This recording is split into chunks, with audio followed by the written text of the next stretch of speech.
নদীর পানি এত ভালো লাগে। দেশের সিনেমার জনপ্রিয় চিত্রনায়িকা পরীমণি নতুন বছরের প্রথম মাসের শেষ প্রান্তে এসে নতুন সিনেমায় চুক্তিবদ্ধ হলেন তিনি। ছবির নাম হলো গোলাপ। এতে নাম ভূমিকায় অভিনয় করবেন চিত্রনায়ক নীরব। তার বিপরীতে ছবিটিতে রুবা চরিত্রে হাজির হবেন মিষ্টি হাসির পরীমণি। গত ৩১ জানুয়ারি রাতে পরীমণি খবরটি নিশ্চিত করেছেন।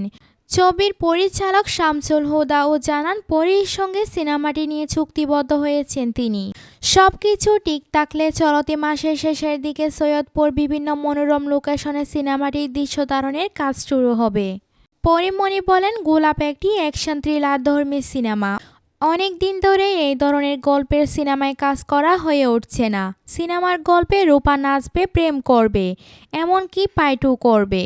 রূপা চরিত্রটি আমার কাছে ভীষণ ভালো লেগেছে, সেজন্য কাজটি করতে রাজি হয়েছি।